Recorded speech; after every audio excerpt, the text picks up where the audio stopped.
Bonjour les belles cacahuètes, comment allez-vous en ce jour? J'espère que vous allez merveilleusement bien et bienvenue pour la vidéo de mes favoris du mois d'avril. Ce sont mes coups de cœur.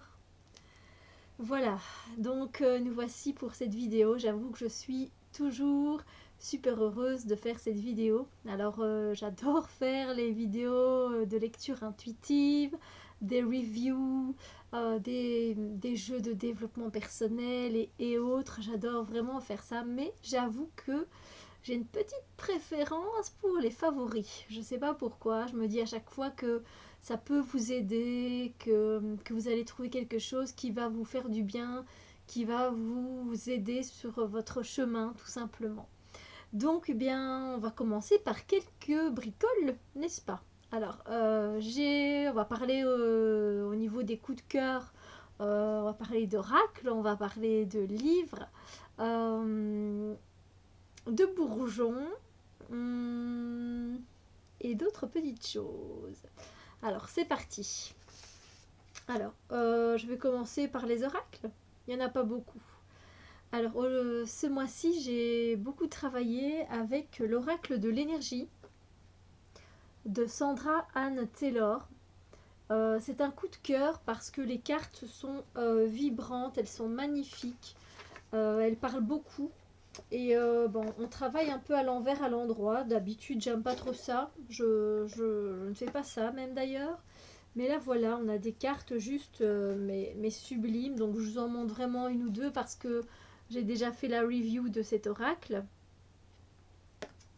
Mais, euh, mais oui, c'est juste un oracle qui est enchanteur, en fait.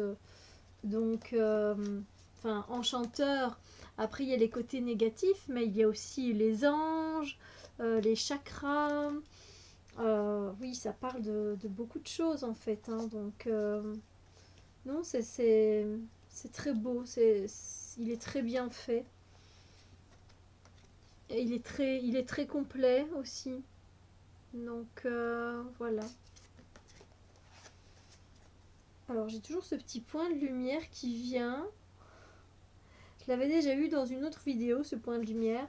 Donc voilà, oracle coup de cœur parce que je l'aime beaucoup et je vais encore travailler à mon avis beaucoup avec lui. Donc merci Sandra Anne Taylor pour ton merveilleux travail. Il faut bien le souligner, hein, évidemment. C'est jamais qu'elle m'entende un jour. Et pour l'autre oracle, parce qu'il n'y en a que deux ce mois-ci, je suis raisonnable, c'est l'oracle de l'ultime vérité. Alors je ne vous l'ai pas encore présenté, mais il est très connu, vous avez sans doute vu déjà des reviews dessus. Mais j'ai quand même envie à chaque fois de présenter les oracles avec lesquels je travaille. Et c'est un coup de cœur ici parce qu'il il nous emmène dans une ambiance plutôt assez, comment dire, une ambiance victorienne, une ambiance intense, dans le sens où il dit les choses poum, paf, pif dedans. Ouais, je sais pas ce que j'ai utilisé comme expression, mais sérieusement, c'est vrai que c'est de Yap de Bourg. C'est lui qui a créé cet oracle. Déjà, le livret est juste magnifique, mais ça en couleur en plus de ça. Donc, voilà, par exemple. Mais bon, ça, je ferai une review et je vous montrerai cet oracle. C'est un oracle très puissant. Voilà, si je devais reprendre un mot qui le qualifie, l'oracle de l'ultime vérité, c'est puissant. Je vous montre une ou deux cartes. Donc évidemment, je ne vais pas faire le job ici.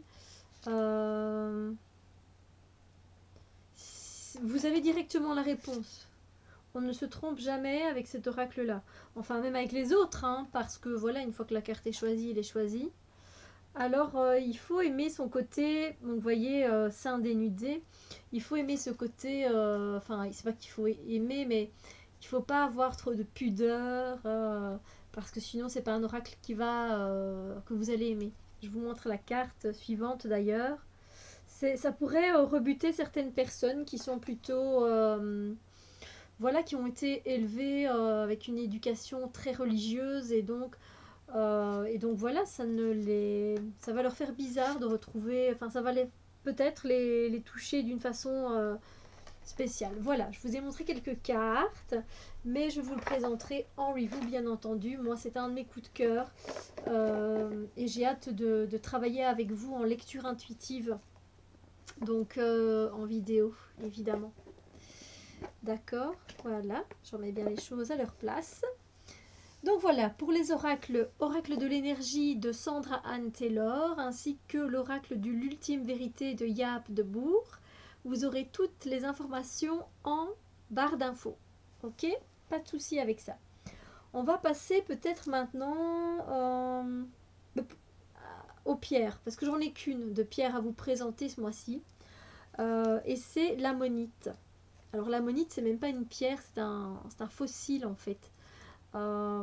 C'est un fossile qui se reproduit. Pardon, qu'est-ce que je raconte? C'est un fossile qui apporte beaucoup d'apaisement et qui nous fait sentir reliés au tout, à la source divine, à tout, à tout ce qui existe, à tous les êtres vivants.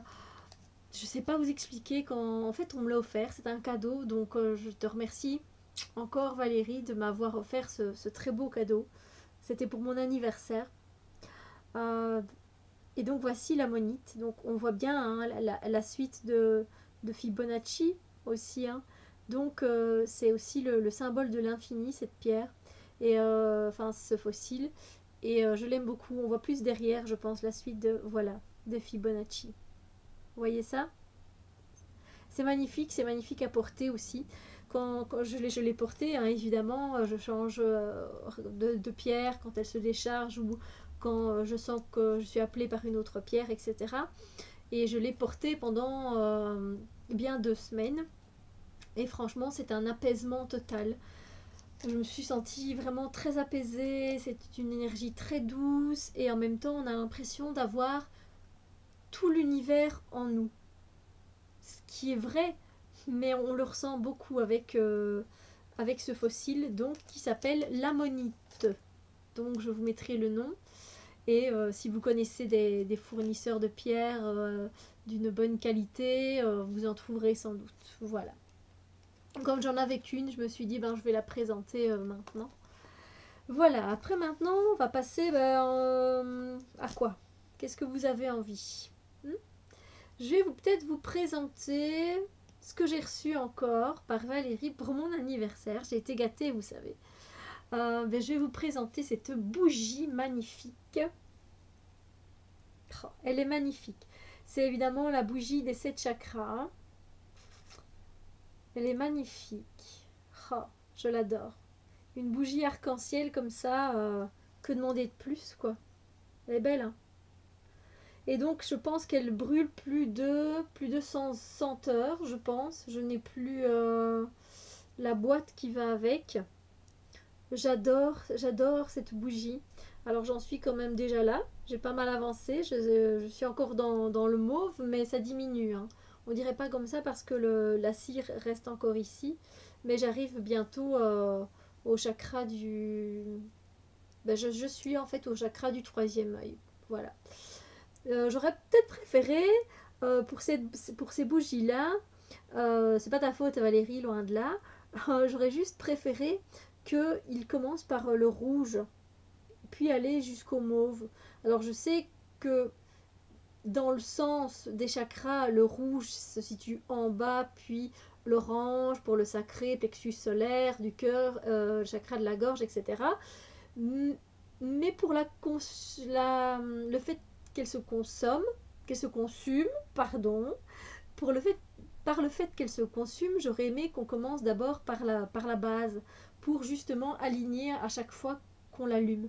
Alors je sais pas, hein, ça me passe par la tête, moi des fois j'ai des idées un peu saugrenues, mais voilà. Mais je l'aime beaucoup et je la mets à chaque fois que j'enregistre une vidéo, enfin ici pas, évidemment, mais sinon je l'utilise tous les jours. Voilà, et je suis vraiment satisfaite parce qu'en plus, je vais aller super longtemps avec et j'aime beaucoup les bougies, donc coup de cœur pour celle-ci, elle est magnifique. Par contre, ça sent pas. Voilà, comme ça vous savez. Alors on en trouve dans les boutiques, des boutiques ésotériques, dans les boutiques en ligne aussi, comme la Coupe des Fées ou les shops de Gaïa. Vous pouvez trouver des bougies comme ça. Vous pouvez aussi la trouver chez Déco Antique à Anderlulob. D'accord? Donc voilà. Alors je vais passer peut-être maintenant à quelque chose dont vous ne vous attendez peut-être pas. Ça fait partie pour moi de toute façon de ma chaîne et de mes favoris du mois d'avril. D'ailleurs, je continue d'en prendre. C'est des bourgeons de noyer. Bourgeons de noyer. Donc c'est de la marque Herbal Gem qui fait ça. Et ça travaille sur la rate et sur le pancréas. Et donc ça nettoie la rate et le pancréas. Donc c'est à base donc de bourgeons de noyer ici et c'est fait avec de la glycérine et un peu d'alcool pour tenir l'essence du bourgeon. Voilà. Alors ça, il faut prendre ça soit dilué dans de l'eau, dilué dans une grande bouteille d'eau si vous voulez, dans un verre d'eau. Et vous pouvez les prendre directement sur la langue, il n'y a pas de souci. Ici, ils mettent 5 à 8 gouttes, moi je prends 10 gouttes 3 fois par jour. C'est le petit modèle, ça c'est 15 millilitres, mais il existe aussi en 50 millilitres ou en 30. J'ai une hésitation, mais il y a deux formats. Moi ici j'ai le plus petit, mais c'est la deuxième bouteille que j'entame. Donc ça se présente comme ça, avec un compte-gouttes. C'est évidemment issu de l'agriculture biologique. C'est une odeur très forte d'alcool et de noyer. Mais on sent plus le noyer, je vous rassure. Et les goûts, ça change à chaque fois. Il y en a qui sont vraiment pas très bons. Celui-là, ça va, ça passe encore le noyer. Et donc, je le prends. Je prends les gouttes, les 10 gouttes 3 fois par jour. Et je mets l'intention, quand je les prends, que ça nettoie ma rate et mon pancréas. Et ça aide également à nettoyer les glaires que vous pouvez avoir quand vous avez un très gros rhume. Voilà. Ça c'est pour le noyer, après il y en a pour plein d'autres, mais moi ça a été mon coup de cœur parce qu'il m'a quand même bien vachement aidé. Voilà. Et voilà. Oui, donc issu de l'agriculture biologique évidemment, hein, comme vous pouvez le voir. Voilà, sinon je le présenterai peut-être pas. Mais voilà, coup de cœur au niveau du bien-être, de la santé, c'est important quand même aussi de prendre soin de soi. Au niveau des favoris, on continue. On continue avec les livres, ça vous dit? Allez, on y va. Alors avec les livres, moi j'ai eu un coup de cœur, mais alors ça fait des années, j'exagère, ça fait quand même une année que je lis ce livre parce que je lis souvent, allez comment vous expliquer, c'est un livre en fait, voilà, je vais vous lire le titre, c'est Petites pensées pour voyager léger de Françoise Réveillé. Vous voyez? Délestez-vous de tout bagage inutile pour jouir pleinement de la vie. C'est un petit livre, je pense que je l'ai trouvé dans un supermarché, dans la section des livres. Et quand je l'ai ouvert, alors il est corné de partout, le mien. Quand je l'ai ouvert, il y avait plein de petites pensées comme ça. Donc il n'y avait pas grand-chose à lire. Donc pareil, il n'y a pas de date, hop. Puis on prend une autre page, hop. Et donc on lit ce qu'on veut finalement. Et donc moi parallèlement à ça, je lisais déjà Petit traité de l'abandon d'Alexandre Jolien. Et c'est vrai que du coup c'est pour ça que j'ai mis du temps à le lire parce que je lisais pas non plus 5 pages d'un coup. Je lisais une face en fait. Vous voyez? Je lisais juste une face. Une face aujourd'hui, une face demain. Et donc effectivement, ça prend du temps quoi, parce qu'il y a quand même plus de 220 pages. Et même si ce sont des petites choses, en fait j'aimais bien justement lire une seule face et laisser le temps à mon esprit, à mon cœur et à mon âme d'intégrer, et à mes cellules d'intégrer le message qu'elle voulait faire passer. Vous voyez? Et franchement, c'est super sympa. Je vais prendre une page au hasard et je vais vous lire un petit peu pour que vous ayez une idée. Peut-être d'abord, je vais vous lire, commençons par le commencement, la 4e de couverture. Donc, je répète le titre, hein, au cas où vous l'avez loupé. C'est Petite pensée pour voyager léger de Françoise Réveillé. Ça me faisait toujours un peu rire parce que je me disais, bah, réveille-toi. À moi, en parlant de moi. Des pensées zen, des instantanés poétiques, de l'humour et des conseils bien-être pour vous accompagner tout au long de la journée et même de la vie. Si la vie est un voyage, voici des phrases qui donnent à réfléchir et à se délester de tout bagage inutile pour jouir pleinement de chaque instant. Françoise Réveillé propose un itinéraire singulier pour avancer dans la conscience de soi, lucide et confiant dans la vie, avec plus de légèreté, de cette légèreté qui achemine vers la sérénité et vers des territoires jusque-là insoupçonnés. Donc voilà, elle a également écrit 10 minutes pour soi, que je n'ai pas encore lu. Je vais prendre quelque chose qui m'a plu. Voilà. Alors, le bonheur est en tout, il faut savoir l'extraire. De Confucius. Donc, vous voyez, elle met cette petite... elle met, voilà, son petit proverbe. Et puis, elle explique un peu ceci. C'est pas une explication, hein, c'est un petit texte qu'elle écrit. Le bonheur n'est ni abstrait, ni inatteignable. Il est à la portée de tous, à la condition d'y être attentif. Il est là, devant nos yeux, à portée de main. C'est une question de regard, d'ouverture sur soi et sur le monde qui nous entoure. Il suffit de s'entraîner à ressentir et à voir tous ces joyaux qui brillent en soi et autour de soi. Le bonheur est avant tout un état d'esprit, une aptitude à décrypter tous ces petits bonheurs latents dans chacune de nos journées, une façon de vivre en décidant de voir la vie du bon côté malgré tout. Et donc vous voyez, lire des choses comme ça donne juste du baume au cœur, ça fait du bien.